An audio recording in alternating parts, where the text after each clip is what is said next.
Hepinize merhabalar. Şimdi Barikadnaya metro durağında indim ve Anton Çehov Müzesi'ne geldim. Anton Çehov dünyaca ünlü bir Rus yazardır. Tarihte kısa öykü alanında en iyi yazarlar arasında sayılmaktadır. Bu müzede video çekmeme izin veren Yulia Zaharova hanımefendiye çok teşekkür ediyorum. Şimdi müzenin içine girdik. Girişte hemen sağ tarafta sizi yazarın ailesinin ve yazarın bulunduğu bir fotoğraf karşılıyor. Hemen onun yanında yazarın diplomasını görüyorsunuz. Diplomanın hemen alt tarafında yazarın ilk fotoğrafını görüyorsunuz.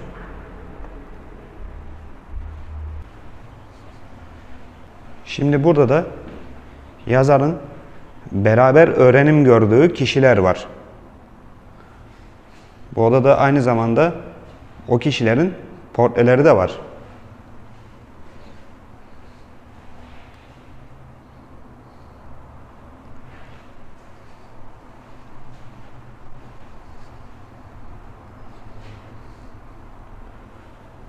Burada yazarın abisini görüyorsunuz.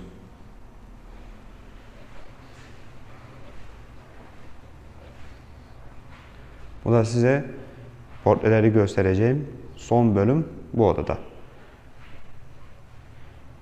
Şimdi buradaki dolabı açtığımızda yazarın yazmış olduğu ilk dergiyi görüyoruz.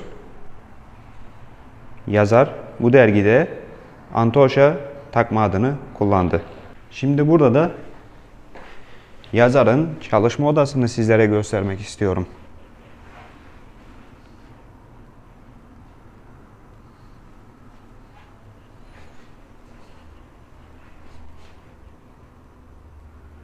Yazarın çalışma odasının hemen yan tarafında yazarın uyumuş olduğu oda var.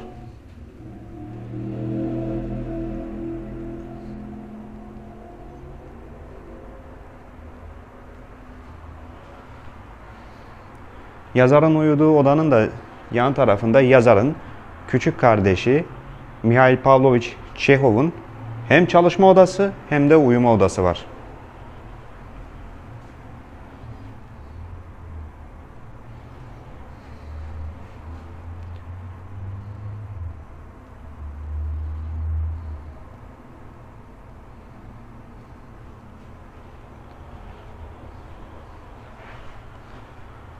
Bu odanın hemen yan tarafında Mikhail Pavlovich Çehov'un malzemelerini görüyorsunuz. Kendisi bir doktordu.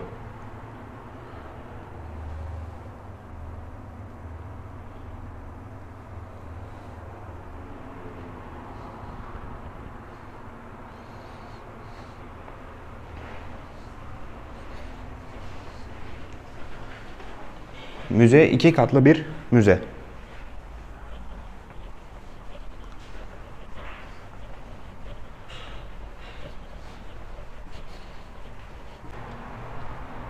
İkinci katta hemen sol tarafa döndüğümüzde yazarın misafirlerini ağırladığı odayı görüyorsunuz.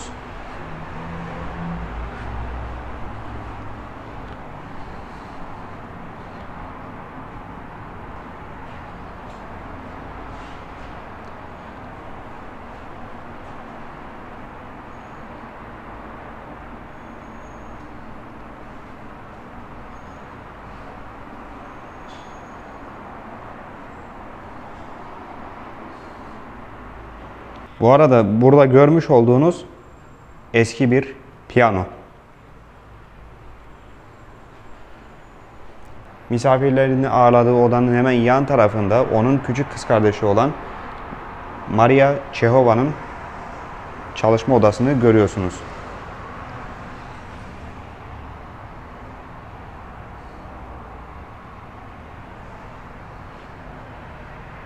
Az önce size gösterdiğim odanın hemen karşısında yazar Anton Çehov'un yazlık odasını görüyorsunuz.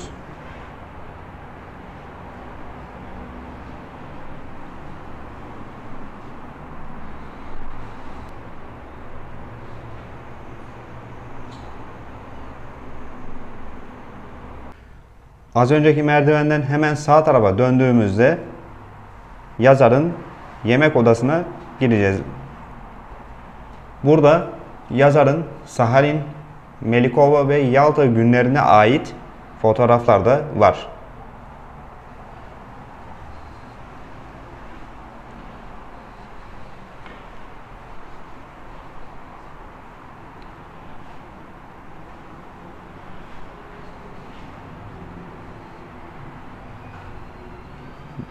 Burada Sahalin şehrinde çekilmiş olan fotoğrafları görüyorsunuz. Bu fotoğraflarda yazarın kendisi veya ailesi yok. Bunu size belirteyim. Az önce size gösterdiğim fotoğrafların hemen sol tarafında böyle bir çekmeceyi açtığımızda yazarın Sahalin şehrinde yapmış olduğu anketleri görüyorsunuz. Diğer çekmeceleri de açacağım. Burada Anton Çehov'un Sahalin şehrindeki yakın arkadaşlarıyla fotoğrafını görüyorsunuz. Bu çekmeceyi açtığımızda yazara verilmiş olan bir hediyeyi görüyoruz. Tam karşıda yazarın kız kardeşinin Mihailova şehrinde çizdiği resimler var.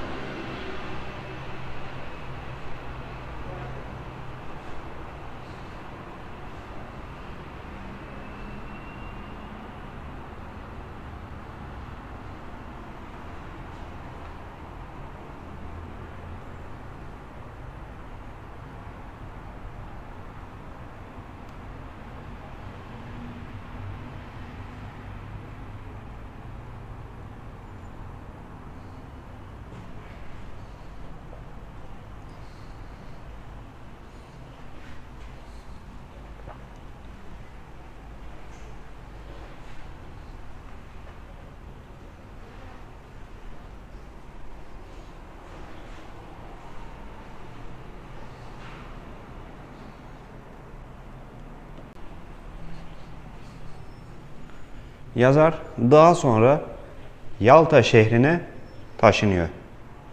Burada Çehov'un yazlık evini görüyorsunuz.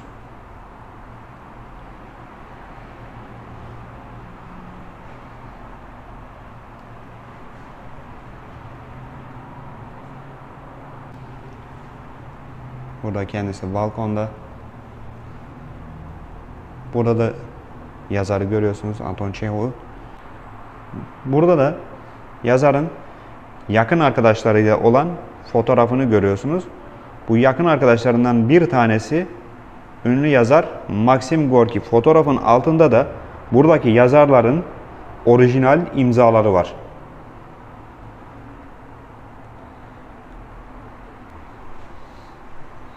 Daha sonra en sağ tarafa geldiğimizde burada yazarın son fotoğraflarını görüyorsunuz. Şimdi birazdan sizlere bu dolaplarda ne olduğunu da göstereceğim. Sağ tarafta Svorina'nın portresini görüyorsunuz. Yazar Anton Çehov tüberküloza yakalandıktan sonra bir müddet dinlenmek için Fransa'ya gitti. Buradaki dolapta da yazarın Fransa günlerine ait eserler var. Şimdi ben de çekmeceleri açacağım.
Burada Fransızca bir eser görüyorsunuz.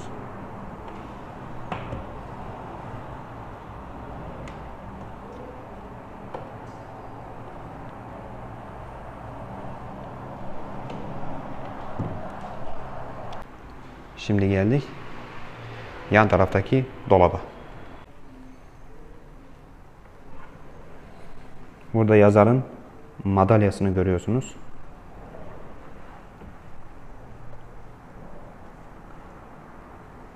Burada gözlüğü var.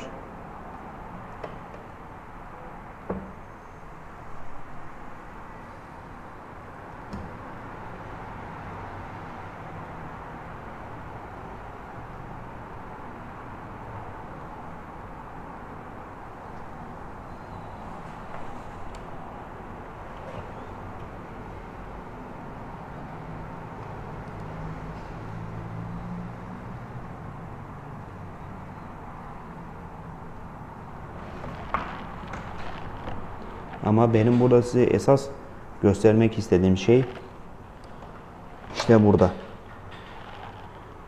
Yazar Anton Çehov'un dünyaca ünlü yazar Tolstoy ile olan fotoğrafını görüyorsunuz.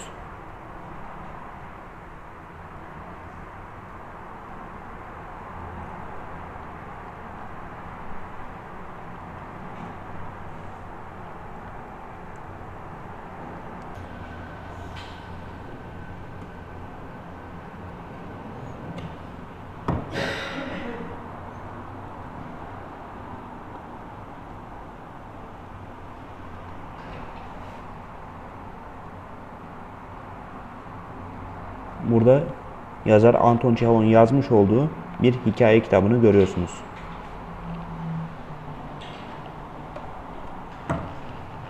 Hemen sıra geldi 3. dolaba. Burada toplamda 4 tane dolap var.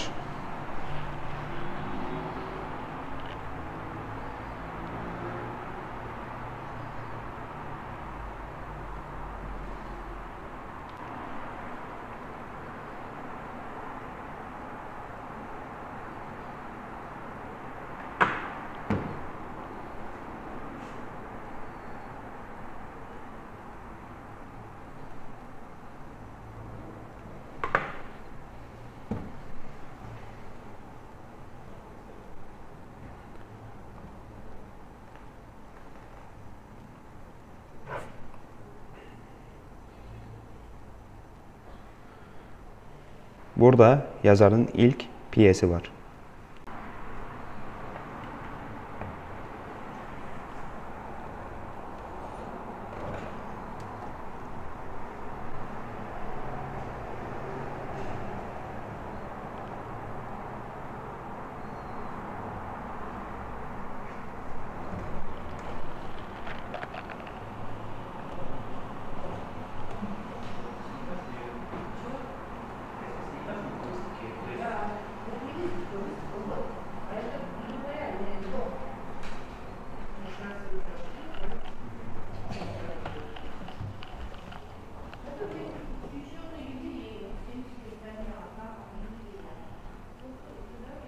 Burada da Anton Çehov'un yazmış olduğu Üç Kız Kardeş isimli drama eserini görüyorsunuz.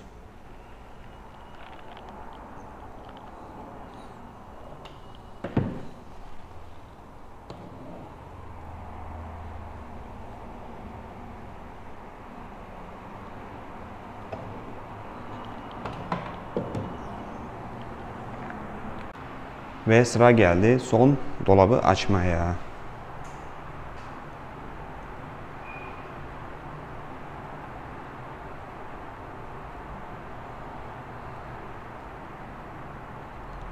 Şimdi burada bir tane kağıt, bir tane de 1 ruble görüyorsunuz. 1898 yılına ait bir rubleyi görüyorsunuz. Bunun özelliği şu: Anton Çehov'un kağıdıyla bu 1 rubleye Tolstoy'un fotoğrafı basıldı.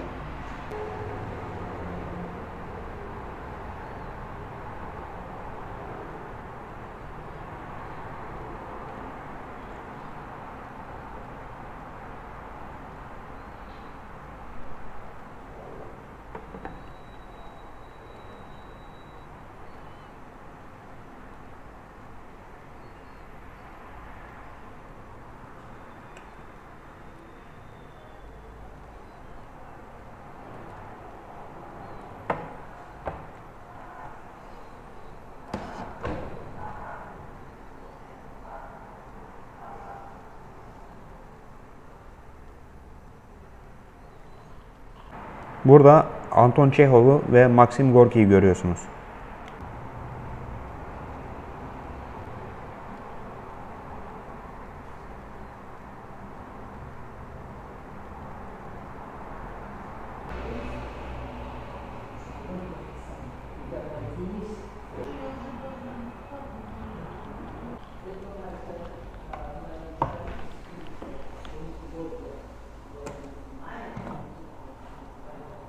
Burada da Çehov'un ölümü yer alıyor.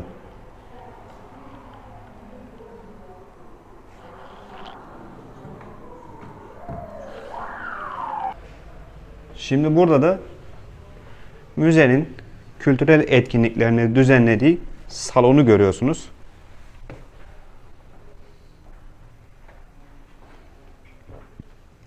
Burada konserler falan düzenleniyor.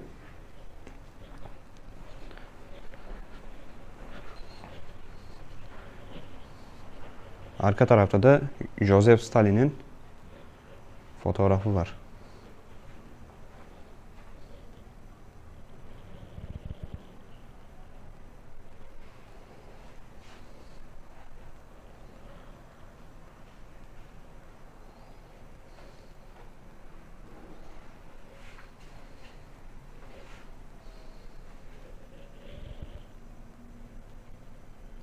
Az önce size göstermiş olduğum fotoğrafların hemen alt kısmında yazar Anton Çehov'un gençlik dönemlerine ait fotoğraflar yer alıyor.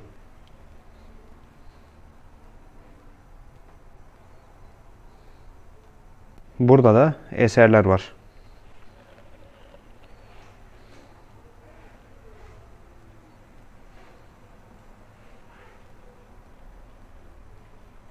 Şimdi size Sovyetler Birliği'nin ikinci devlet başkanı olan Joseph Stalin'in bizzat imzaladığı bir kararnameyi gösteriyorum. Joseph Stalin, yazar Anton Çehov için bir müze açılmasını istedi ve buna dair bir kararname imzaladı. Şu an siz de bu kararnameyi görüyorsunuz. Şimdi burada da yazar Anton Çehov'un sergisini görüyorsunuz.